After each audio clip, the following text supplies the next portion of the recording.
นตกมื้อนี้ฝนตกบ่ได้ออกบ้าน2มื้อแล้วมื้อนี้ว่าสิออกบ้าน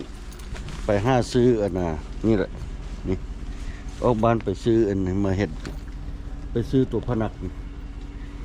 ไปซื้อไม้ซื้อยังซื้อพนักนี่มาสิเอาเส้านี่แหละนี่เส้านี่มีอยู่นะโอ้ยว่าสิไปซื้อนี่มันมีเส้านี่อยู่เดี๋ยวตัดเอามามางเอารอท่าฟ้าแดดค่อยเฮ็ดมื้อนี้ฝนตกไหมนี่มางเอาเส้าตัวออกนี่มันยังดีๆอยู่แต่ว่าสิไปซื้อแต่พนักซื้อพนักมาอันนึงซื้ออันนึงโอเคไปเบิ่งตัวเข้าออนเซลค่ายนั่นแหละ30 บาท40 ดอลลาร์นี่ซื้อมาแล้วฝนตกมื้อนี้เพิ่นไปวัดเพิ่นบ่ได้ไปนำเพิ่นเพราะว่าบ่สบายแด่ขาเวียกนี่เด้บ่สู้ได้ไปหรอกวัดวางนี่ไป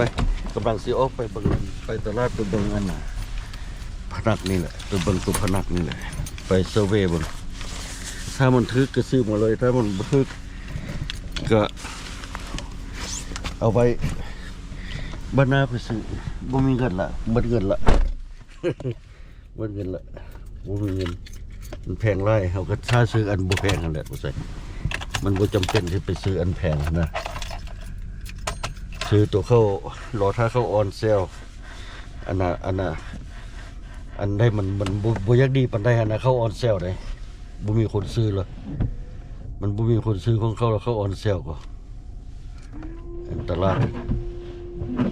นกบ่ขี้ใส่หน้าแว่นนี่บ่ได้จอดรถ 2-3 มื้อแล้วบ่ได้ย้ายอยู่ในโพสิชั่นตัวเก่าเลย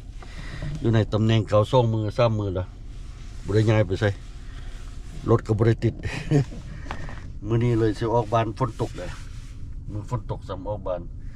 คิดว่าสิไปอันน่ะซีดรถได้1ได้1ไปล้างรถได้1ฝนตกซ้ำยาและบ่ได้ซีดซ้ำมื้ออื่นนี่สิได้โทรหาหมอแล้วแปลว่าค่านี่มันนำให้มันเซตอัพมันสิ้นไปก่อนค่านี่มันนำหลายมื้อแล้วรู้สึกว่านำมันสานะรู้สึกว่าบ่อยากดีให้เขาปรับอันน่ะสติมูเลเตอร์ใหม่โทรหาด็อกเตอร์ก่อนมื้ออื่นนี่มีรายเวียนเลยมื้อนี้โทรหาด็อกเตอร์ก่อนเพราะว่าค่านี่มันสาไหมมันความเจ็บมันเจ็บมันฮู้ความเจ็บดนเลย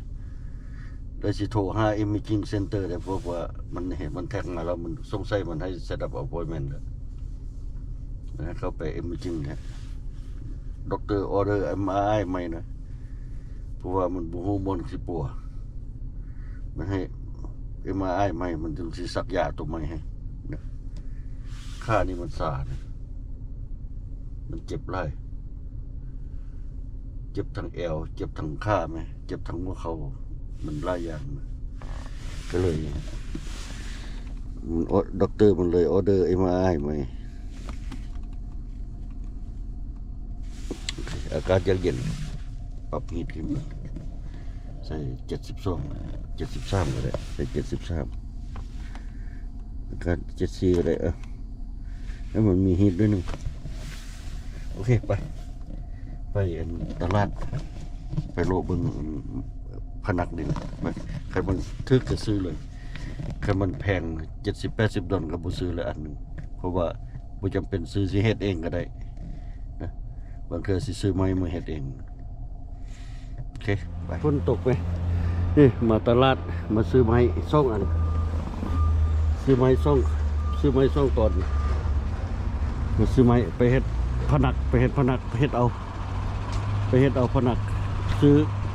ตัวเขาเฮ็ดแล้วแพงโพดนี่บ่แม่นเครื่องเขาขายไม้ขายมาตลาดโลบุนี่โลอยู่นี่ตัวนี้นั่นโฮมดิโปตัวนึงมันติดกันในตลาดขายไม้ตลาดขายเครื่องอันแปลงยาวแปลงเหือนไปซื้อละไม้กลับบ้านบัดนี้รอถ้าฝนเซาก็สิเฮ็ดได้เฮ็ดหาวพนักเฮ็ดเองจำเป็นไปซื้อตู้เขาเฮ็ดแล้วเขาเฮ็ดเองเลยนะเดี๋ยวโทรหาเพิ่นก่อนเพิ่นสิเมื่อเลยบ่ สิบนะครับโอเคโทร5เพิ่นก่อนสิเมื่อนำบ่สิไปครับเดี๋ยวนี้12:30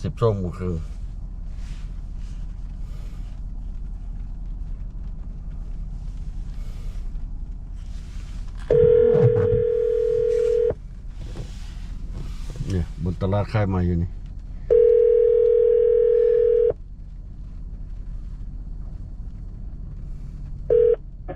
ฮัลโหล อ้าว